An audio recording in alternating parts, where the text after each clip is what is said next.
Today our topic is going to be the setup of the QuickTap tool. First of all, we'll go over all the tools needed to do these adjustments. We'll talk about shimming the tool, changing the pitch, changing the tap, and priming the pump. All right, let's begin.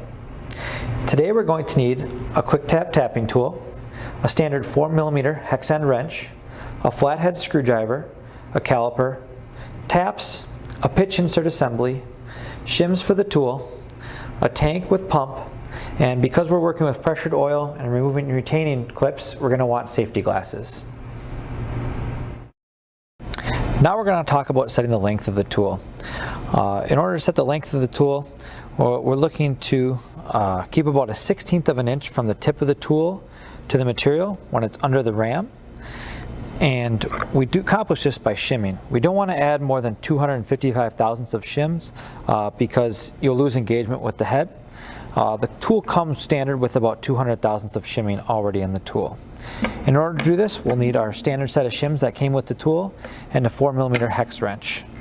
What you're looking to do is remove the 2 screws from the tool, remove the cap, and then change the shims as needed.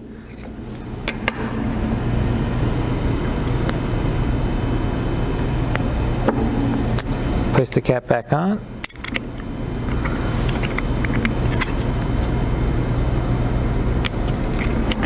And you're all set.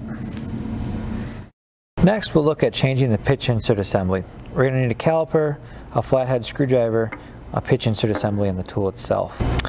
In order to set the length of the insert, you're going to look at the standard dimension that we're setting the height at. In this case, it's 1.810. It'll always be labeled in your pitch insert assembly here, or in metrics, 46 millimeters.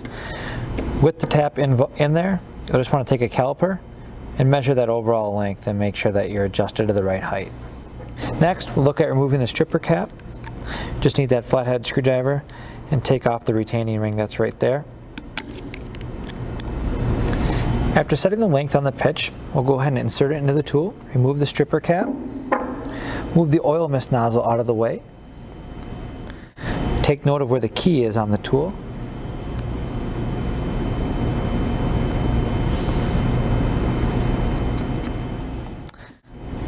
put your retaining ring into the tool,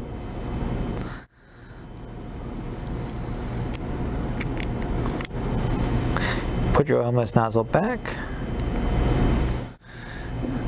and put your stripper cap back on.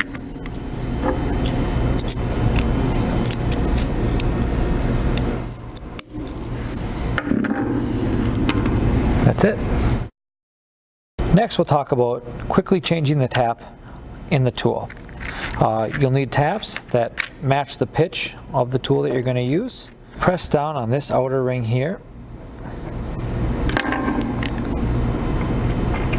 Place the tap in the tool and release it. You can also replace the tap while the tool is assembled by depressing that ring with a screwdriver, taking out the old one, and replacing it with a new one. Finally, we'll talk about priming the pump of the tool. For this, you'll need the air pump that came with it, the tank, the quick connect hoses, the tool itself, and something to press down on the actuator here. After you fill the tank with oil, go ahead and put on the included air pump that came with the tool. Add some pressure into the system. Attach your quick connect to the tool itself, and then go ahead and start priming the tool until oil comes out the top. Once you've confirmed oil has come out of the oil mist nozzle assembly, feel free to remove the pump end from the tank and put the original end back on. The tool will remain pressurized. If you liked what you saw, like us or subscribe on YouTube. Feel free to send comments or suggestions to the email you see down below. I hope you learned more about one of the most versatile tapping tools on the market. And technically speaking, now you know.